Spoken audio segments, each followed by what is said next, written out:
Hi everyone. ఈరోజు నేను కొత్త రెసిపీ అండి కార్న్ పన్నీర్ టిక్కీ గురించి చెప్తున్నాను ఈరోజు. హెల్దీ అండ్ టేస్టీ రెసిపీ అండి ఇది. ఈజీగా చేసేసుకోవచ్చు ఎవరు కానీ. ఉడికించిన కార్న్ తీసుకున్నాను. దాంట్లోనే ఉడికించిన ఆలు, కోరి పెట్టుకున్న పన్నీర్ వేసుకొని ఈ 3 బాగా కలిసేటట్టు స్మాష్ చేసుకోవాలి.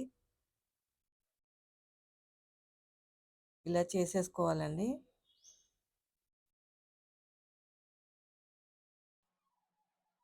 దీంట్లో అన్ని రకాల వెజిటబుల్స్ వేసేసుకుంటున్నాను.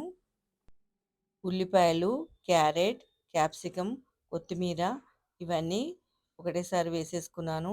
ఇది శనగపిండి పచ్చివాసన రాకుండా ఉంటుందని కొంచెం వేయించి వేసుకున్నాను. దాంట్లోనే చీజ్ కోరుకొని పెట్టుకొని వేసుకుంటున్నాను. దాంట్లో రుచికి సరిపడినంత సాల్ట్ వేసుకోవాలి. 1 స్పూన్ కారం వేసుకున్నాను. దాన్ని బాగా మిక్స్ చేసేసుకోవాలి మొత్తం కలిసేటట్టుగా. దాంట్లో వాటర్ పోయనవసరం లేదు ఇంకా. అవే సరిపోతుంది. మొత్తం మిక్స్ చేసేసి సర్కిల్ ఆ చేతికి ఆయిల్ రాసుకొని సర్కిల్ లాగా చేసుకొని టిక్కీలా చేసుకోవాలండి. ఆ వీడియో మిస్ అయింది. దాని పెనంపై ఆయిల్ వేసుకొని ఈ టిక్కీలన్నీ ఒకటి ఒకటిగా పెట్టేసుకోవాలి.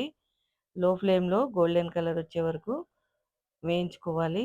మళ్ళీ ఉల్టా చేసి దాన్ని అటువైపు కూడా కాల్చుకోవాలి. అంతేనండి. ఎంతో ఈజీగా చేసుకోవచ్చు ఇది. అందరూ తప్పకుండా ట్రై చేయండి. చాలా టేస్టీగా ఉంది. ఒక్కసారి తింటే వదిలిపెట్టరు. ఈ వీడియో మీకు నచ్చినట్లయితే లైక్ చేయండి, షేర్ చేయండి. కొత్తవారైతే సబ్స్క్రైబ్ చేయండి. Thank you. సూపర్.